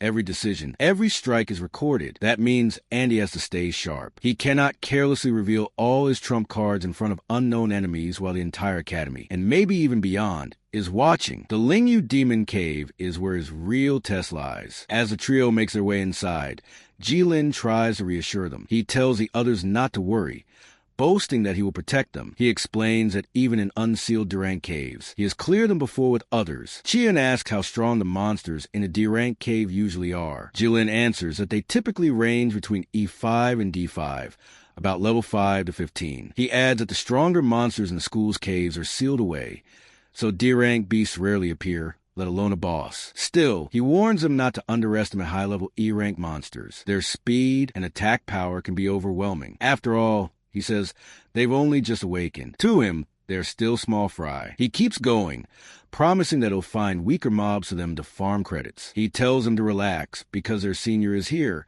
and he won't let juniors like them get hurt. But Andy has no patience for this kind of talk. All he wants is for them to move faster. Jilin notices Andy pushing ahead and points at him, warning that if he rushes too far forward, he could startle the monsters. Andy shoots back that he talks too much. The bluntness stuns Jilin. Then Andy adds that he should stand quietly behind him because he doesn't need his help. The arrogance both shocks and irritates Jilin, who can't figure out where all this attitude is coming from. As they walk deeper, Andy suddenly spots movement. He calmly says that there's one. At that moment, this year's simulated combat livestream officially begins. Students across the academy stop what they're doing to watch. Teachers, classmates, and even people outside in the fields or in their dorms are tuned in. Far away in the ultimate campus, two upperclassmen are watching on their phones. The vice captain grins as he tells his captain to take a look at the stream, saying that this one is going to be fun. He adds that one of the juniors has picked a D-rank dungeon. The captain asks what class the junior belongs to. The vice captain laughs and says that's the funniest part.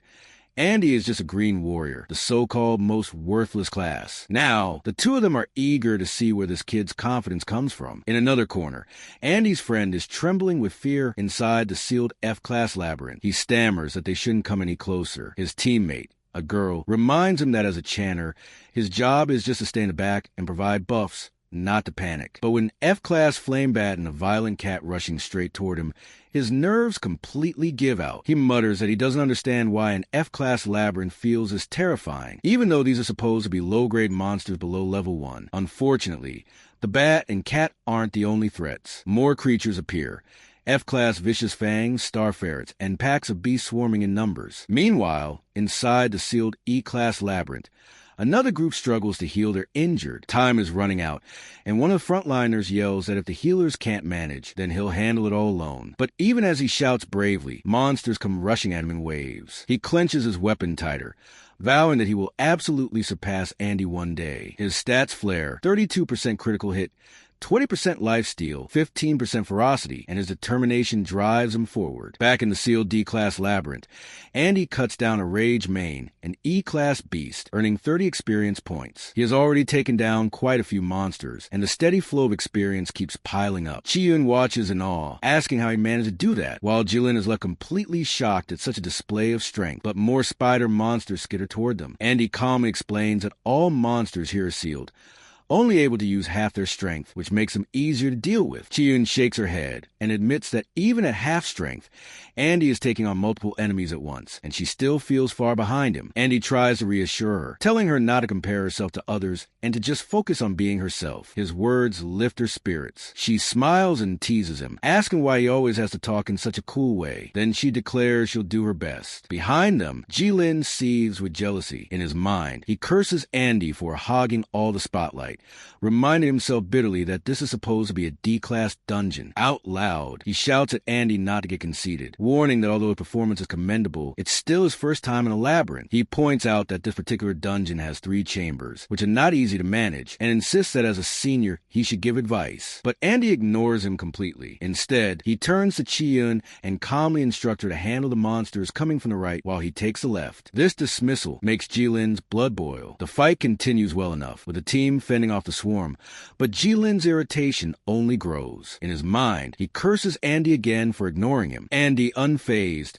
asks Chi-Yun if she can handle the weaker monsters on the right by herself. Chi-Yun hesitates, unsure of her ability, while Jilin fumes silently about Andy's lack of respect for his seniors. Andy then reminds Chi-Yun that the simulation is a test of individual ability. Everyone came here to be assessed on their own, he says, and if she wants a good score, she needs to prove herself. At last, Chi-Yun nods with determination. She says she can handle it, and shifts her focus toward the huge magic circle forming nearby. Jilin, still frustrated, watches another monster step out of the shadows. He thinks darkly to himself that if Andy insists on ignoring him, then he'll just make sure things turn out harder than they need to be. Everyone is amazed watching Andy take down so many level monsters. They begin to wonder what level he is now. The student monitor in the report says that it still only shows him as E1, though the exact level is unclear, maybe E3 or even E4. Not only that, his decision to take the monsters on the left while letting Chi-Yun handle the right turns out to be deliberate. He had noticed the elemental restraint relationship. Since Chi-Yun's flower element is strong against the galaxy monsters,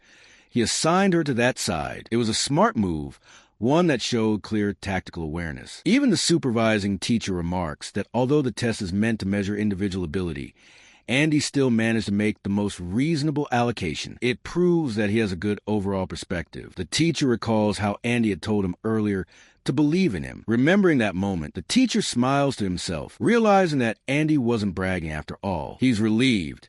This student isn't going to let him down in the graduation performance. But still, he wonders what Andy will do next. Andy, meanwhile, studies the battlefield. He notices that most of the monsters are pouring out from the right cave. He thinks that not only is Chi-Yun at a lower level, but her flower element also puts her at a disadvantage there. She might end up in trouble. Before he can act, another horrifying monster appears. Poison fills the air, and the effect is immediate. Yet Chi-Yun grits her teeth and holds her ground. This is her chance to prove herself. With determination, she takes down a star worm, level 6, E rank, earning 30 experience points. She beams with pride at her success. Upon reaching E rank, mages gain their first professional skill. For Chi-Yun, that skill manifests as the flower mage's vine wall. With it, she can quickly grow vines to form a barrier, each thorn tipped with poison. Though it's her first time in the demon cave, she manages to stay calm and face enemies stronger than herself. She even comes up with her own tactic, using walls to surround monsters and narrow the battlefield to make them easier to kill. She really does have talent. Andy considers the situation. Since the D-rank monsters are sealed, he believes she can handle things for now. In fact, this works well. He can keep his true strength hidden even under the live broadcast and still earn a high score. But he also has to think carefully. With professional streaming equipment tracking them, every move is being watched. What should his next step be? Behind them, Jilin is stewing with jealousy. He still can't accept how Andy completely ignores him, a senior. Clenching his teeth, he decides to prove that Andy can't just rely on himself. He mutters that if Andy wants to act like that, then he should try dealing with this. Suddenly,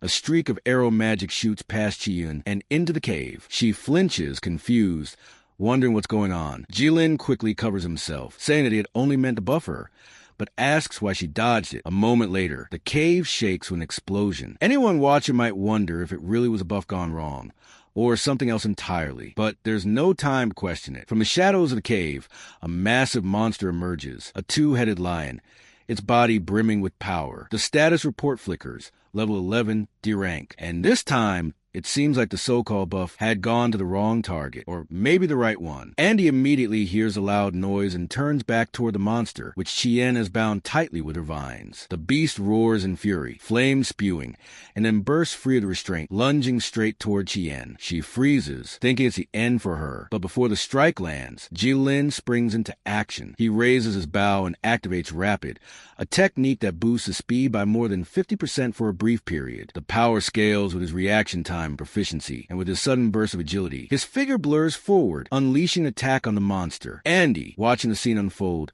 realizes the lion was seconds away from tearing into Chien. At that instant, he triggers Flash and reappears in front of her, pulling her out of harm's way. The beast is wounded but still standing. Now Andy positions himself as her shield, but confusion gnaws at him. How is this monster moving so fast? Jilin smirks inwardly, amused at Andy's surprise. In his mind, he mocks him, thinking that he knows his cave far better. Although most D-rank monsters have been sealed, one exception always lurks here, the two-headed maned lion, which respawns endlessly. He tells himself that no matter how arrogant these newly awakened recruits might be, none of them can possibly handle a D-rank beast, especially not one that has been strengthened by his arrow of light status. With gravity reduced tenfold and both speed and damage amplified, the lion now rages at terrifying velocity, its attack increased by 10% and its speed by 50. Andy clenches his fists, realizing he may have to reveal his true strength in front of the entire live audience if he wants to survive. He tells Chien to fall back, warning that she cannot possibly take on such a monster. The beast leaps again,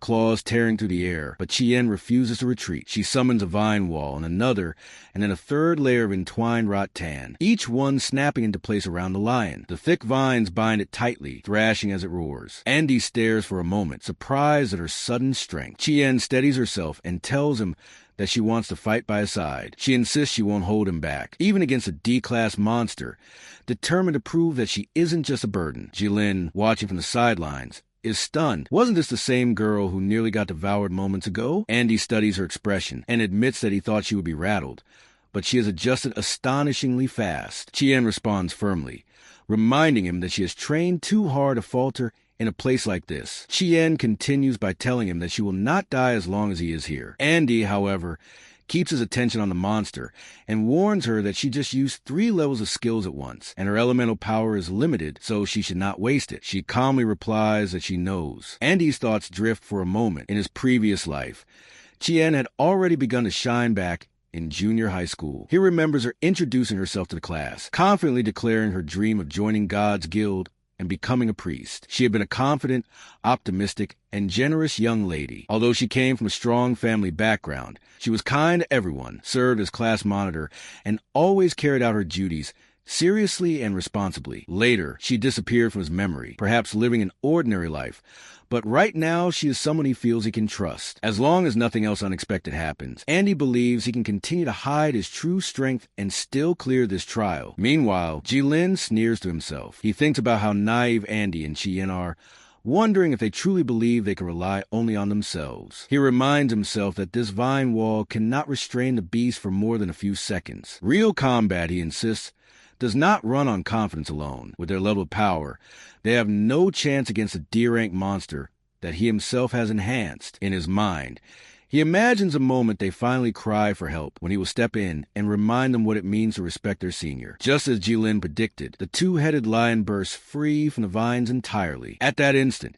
Andy steps forward and tells Chien that he will be the one to lure the lion. The key, he stresses, is in the timing of striking its nucleus. She nods with sharp understanding, confirming that everything is clear. The beast charges forward, and at the same moment Andy and Chien split in opposite directions. Andy thinks quickly that since he had just dealt damage to the monster, it will naturally prioritize him as its target. The lion does exactly that and barrels after him. Andy dashes across the battlefield and then drops into the water, the monster thrashing close behind. But none of this alarms him. This is precisely what he had planned. He allows the beast to pursue, drawing it into position. Suddenly, thick vine walls erupt from the ground and snap tightly around the monster. Pulled up out of the water, the beast struggles ferociously, roaring with every ounce of fury it can muster. But Chien controls the vines with unshakable focus. She gives a command to receive, and at that moment a notification confirms violent state failure.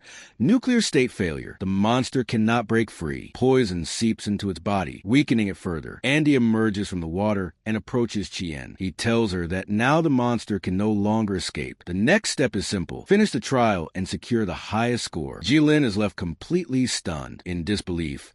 He wonders how a wall of vines could possibly trap the two-headed lion. Even he, with all his skill, could not subdue it so easily, yet the monster in front of him is unmistakably wrapped tight, despite the fact that he had strengthened it himself. All he can do is stew in growing frustration. The teachers observing from outside share their analyses. They remark that once a nuclear lion is forced into water, many of its abilities cannot be used, while the flower element's power actually grows stronger. It is a textbook case of elemental restraint and teamwork, using the simplest counters to suppress a monster several levels above. Another teacher notes that Andy's ability to react instantly and guide his partner is extraordinary, proving his leadership in live combat. To them, the outcome is clear. There is no suspense left about who will take first place in this examination. Only the finishing blow remains. With this victory, when the video is submitted for review, Andy might even achieve the highest recorded score in the Academy's history. But suddenly, the broadcast cuts out. The live screen goes dark, leaving viewers everywhere in uproar. They cry out in frustration,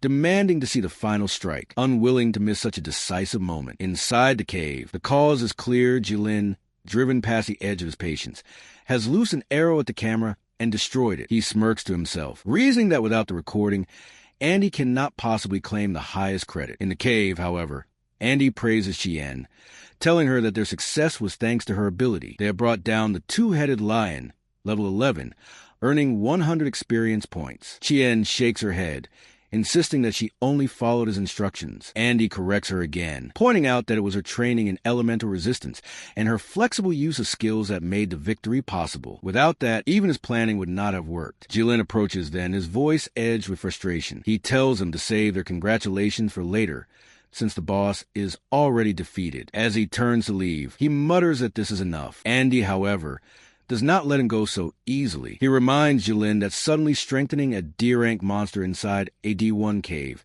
could easily have meant disaster for students attempting it for the first time. Jilin tries to defend himself, saying that he only meant to strengthen Chien, but that she had hidden instead. Andy's reply cuts deep. If that is the case, then Jilin's control is far too poor. He is not nearly as skilled as he pretends to be. The words hit their mark, and Jilin can only glare back at him, seething with anger. Andy narrows his eyes at Jilin and coldly tells him that, as a shooter, his aim is pathetic. Chien even adds that it's no wonder he was never chosen for the ultimate school project. The words sting, and Jilin demands to know what they just said. Before he can step closer, Andy moves in front of Chien, making it clear with his stance that he won't allow Jilin to lay a finger on her. Frustrated and simmering with anger, Jilin finally warns him to just wait for him and storms ahead. As Andy and Chien follow, Andy suddenly notices the fallen camera lying on the ground. He frowns, thinking to himself that this senior's personality really is rotten. He wonders if it was Jilin who deliberately destroyed the feed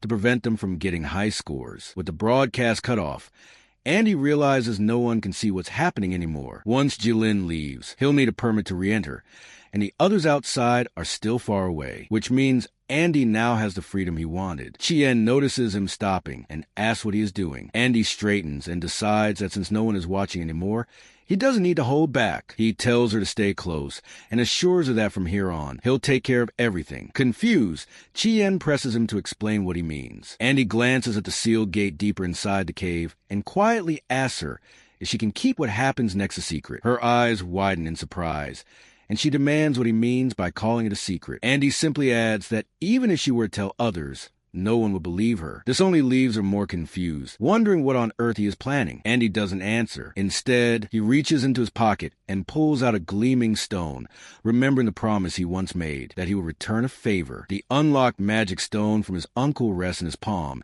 and now he intends to use it. Chien gasps in horror, and shouts that this is a D-class demon cave. If he unlocks it, countless high-level monsters will be released. But it is already too late. Andy has begun the process, pouring his power into the stone and shattering the seals one by one. The air trembles with the awakening of something dangerous. He calmly tells her not to worry, explaining that the monster's power is still partially sealed. Chien shakes her head and protests that even with the seal, there's no way the two of them can handle so many D-class monsters. Andy's aura flares so fiercely it nearly knocks her back. He tells her that there's no need for two people. He alone is enough. The sheer force radiating from him leaves her stunned. She can only cry out in disbelief, asking how he could possibly do this. But Andy's expression doesn't waver. He declares firmly that he will clear it alone. Chien's voice breaks as she asks how he can suddenly wield the powers of mage. Andy tells Chien to stay near the exit. The moment he does, a bunch of lion monsters break out of the seal and come charging straight at them. Chien warns him to be careful, but Andy doesn't look worried at all. He quickly switches to Cloud Mage, pulls off a level 5 Melt Ice, and traps the lions in thick layers of ice. Chien can't believe what she's seeing. Controlling even one monster had been a huge struggle for her,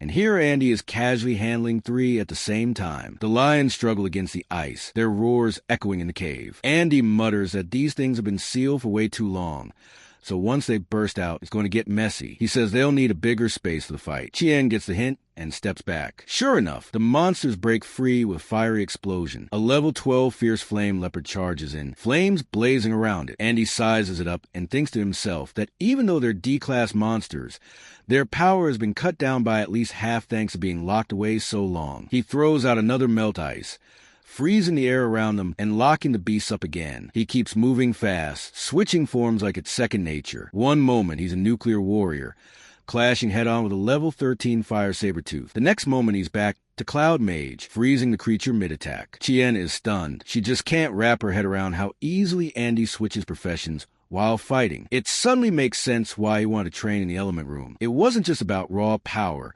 but about controlling the elements themselves. She remembers how she used to think that the stronger your magic power and the more spells you threw out, the better a mage you were. But after watching Andy, she realizes she was wrong. Magic isn't about spamming spells. It's about control. The elements are wild and hard to tame, but if you can fully control them, even a simple skill can be used in endless ways. For her, seeing this fight is like a wake-up call. And for Andy, it's just another day showing how far ahead he really is. Chien keeps watching, her thoughts racing. The gap between Andy and the rest of them isn't small. It's a whole world apart. Somewhere deep down she realizes he had already left them behind long ago. That thought stings a little, but at the same time, she can't help but find him incredibly attractive. The way he fights, the confidence, the sheer control. It's hard not to be drawn in. Before she can think about it more, another monster emerges from the darkness. It's a soul-eating beast, the Soul King Demon Cave Lord, a level 15 D-class prison mammoth. Its stats might have been cut in half from the seal, but its presence is still overwhelming. Andy takes one look at it and mutters with a smirk that he was waiting for this one. The mammoth roars and charges forward, but Andy instantly shifts back into nuclear warrior form. He declares that what he wants lies within this beast and goes straight for a critical strike. His blades flash again and again, cutting into the mammoth with relentless speed. In his head, he compares it to an old fight, noting that a sealed level 15 mammoth is nothing against a level 10 monkey he once faced. To him, this isn't even a challenge, it's routine. He leaps forward, landing blow after blow, his critical strikes piling up until the massive creature starts buckling under the assault. His eyes burn with determination as he activates a powerful tidal skill. Pure land, 1 versus 100. The effect is devastating. Not only does a mammoth take huge damage, but the shockwave spreads to the other monsters trapped in ice. The flame leopard, level 12, collapses, netting Andy 110 experience points. The two-headed main lion, level 11, falls as well, giving him another 100. The saber-tooth, level 13, is shredded, granting 120 more. And finally, the mammoth itself crashes to the ground with thunderous impact, defeated, and Andy collects a massive 1,000 experience points. The loot drops are just as impressive. 10 fierce bones worth 10,000, rare jade teeth for forging a blazing invulnerability level 5 nuclear weapon, plus elemental essences. Electrical, floral, cloud, nucleoid, and galactic. It's all valuable. But Andy's eyes aren't on the spoils. His gaze locks onto something even more important lying ahead. Slowly, He walks toward it, muttering about a response to Wang Shi, a pair of jade stones with special functions. When he finally reaches it, his lips curl into a smile. At last, he whispers to himself, "Finally got you.